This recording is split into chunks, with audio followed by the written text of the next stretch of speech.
Students, आज हमारा topic है 4.3 रेजोल्यूशन ऑफ फोर्सेस।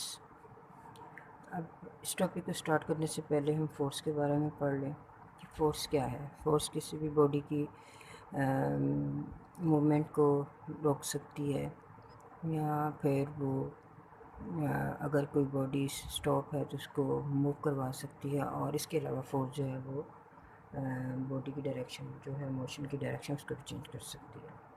तो हमारा टॉपिक है रेजोल्यूशन ऑफ फोर्सेस, यानी फोर्सेस को हम कैसे रेजोल्यूट कर सकते हैं, यानी इसको हम कैसे डिवाइड कर सकते हैं।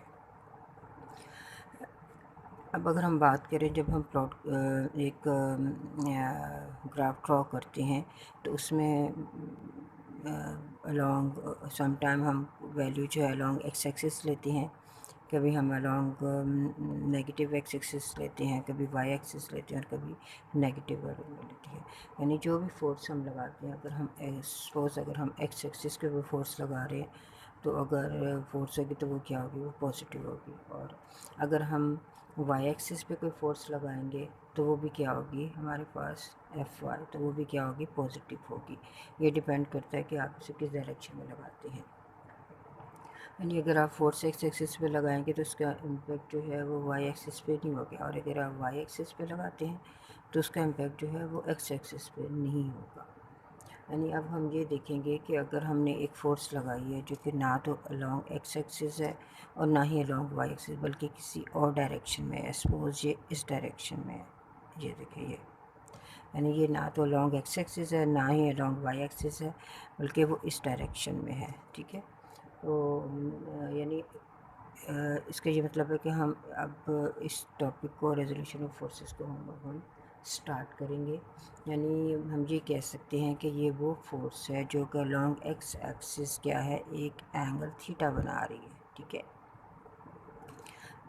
ठीक है, ये उसके साथ क्या है, अलोंग थीटा बना रही है। अब अगर हम देखें तो इसके अलोंग एक्स एक्सिस तो हमें ये एक इसका कंपोनेंट नज़र आ जाता है, लेकिन अलोंग वाई एक्सिस हमें इसका कंपोनेंट नज़र नहीं आता, बज़ाहिर नज़र नहीं आता।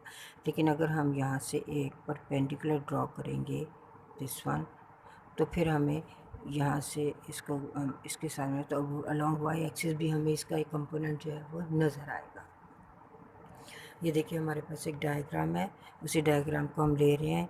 ये इसका ओरिजिन है along X axis, along Y axis, और ये एक फोर्स है। ठीक है, जो इस डायरेक्शन में थीटा एंगल, एक्स एक्सिस की एक्सिस थीटा एंगल बना रही है। और अलोंग एक्स एक्सिस इसका कंपोनेंट जो है एफ एक्स है। और अगर हम फोर्स है जिसको हमने रिजॉल्व किया, यानी इसको हमने डिवाइड कर दिया, अलोंग वाई एक्सिस जो आ रहा है वो क्या है, एफ वाई कंपोनेंट इसका है। और हेड टू टेल रूल के मुताबिक फर्स्ट जो वेक्टर है इसके और सेकंड वेक्टर जब हमने ड्रॉ किया है तो इसकी टेल को फर्स्ट वेक्टर के हेड के साथ मिला दिया, और इसके बाद हमने ये जो फोर्स थी, इट मीन्स कि ये एक रिजल्टेंट फोर्स है। और रिजल्टेंट फोर्स जो है वो किसके इक्वल होगी, इसके कंपोनेंट्स के इक्वल होगी। अब और ये एक हमारे पास एक हम ये भी कह सकते हैं कि ओ ए जो है वेक्टर वो किसके इक्वल है, ओ बी प्लस बी ए। अगर हम एडिशन ऑफ फोर्सेस की बात करें तो वो यही था कि जो रिजल्टेंट फोर्स है वो इक्वल होती है उस अपने परपेंडिकुलर कंपोनेंट्स के। तो ये जो इसके कंपोनेंट्स आ रहे हैं एफ एक्स और एफ वाई, ये इसके परपेंडिकुलर कंपोनेंट्स हैं, क्योंकि हमने ये परपेंडिकुलर ड्रॉ किया था तो ये इसके परपेंडिकुलर कंपोनेंट्स हैं। और यानी f जो है वो किसके इक्वल आएगा, F X plus F Y, यानी इन दोनों का जो सम है वो इसके इक्वल होगा। या फिर अगर हम f को डिवाइड करेंगे इसके कंपोनेंट्स में तो वो हमारे पास एफ एक्स और एफ वाई आएगा। अब हमारे पास एक राइट एंगल ट्रायंगल हमें आपको बनती नज़र आ रही है, ये एंगल ऑफ 90 है। और राइट एंगल ट्रायंगल कौन सी है, ओ बी ए। ठीक है, ये एंगल ऑफ 90 जो है वो दरमियान में आ रहा है, एंगल जो है हमेशा सेंटर में आता है। अब इसका ये राइट एंगल ट्रायंगल में जो एंगल 90 के सामने जो साइड होती है उसे हम हाइपोटेन्यूस कहते हैं, और ये साइड जो है इसे हम बेस कहते हैं, और इसे हम थीटा के सामने जो साइड है उसे परपेंडिकुलर कहते हैं। यानी बेस, परपेंडिकुलर और हाइपोटेन्यूस, ये राइट एंगल ट्रायंगल के 3 पार्ट्स हैं।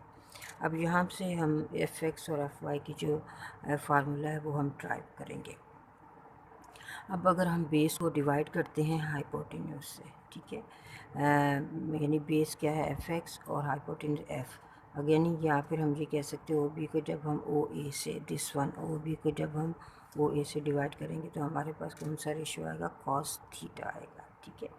ये ट्रिग्नोमेट्रिक रेशियो है वो किसके, यानी बेस के परपेंडिकुलर हाइपोटेन्यूज से डिवाइड करें तो कॉस थीटा आता है। और इसे हम इस तरह भी ले सकते हैं, ये दिस वन ये, ठीक है, एफ एक्स किसके इक्वल है, एफ कॉस थीटा। तो ये एक फार्मूला हमारे पास बन जाता है एफ एक्स कंपोनेंट फाइंड करने के लिए हम ये फार्मूला लगाते हैं।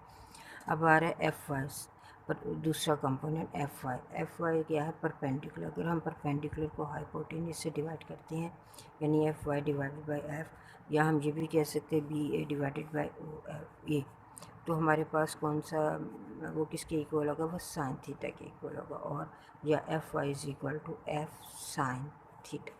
तो ये हमारे पास दो फार्मूले आ गए हैं जो कि इसके परपेंडिकुलर कंपोनेंट से अगर हमने एफ एक्स फाइंड करना है तो हम ये फार्मूला लगाएंगे, अगर हमने एफ वाई फाइंड करना होगा तो हम ये फार्मूला।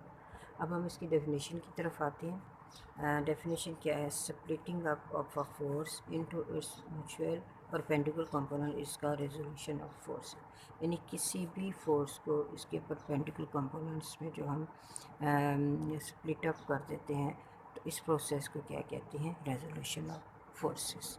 तो ये था हमारा आज का टॉपिक। स्टूडेंट्स आपने इसको कंप्लीट लर्न करना है, ओके। डेफिनेशन के बाद आपने इसकी पूरी डेरिवेशन करनी है। अल्लाह हाफिज़, स्टे होम।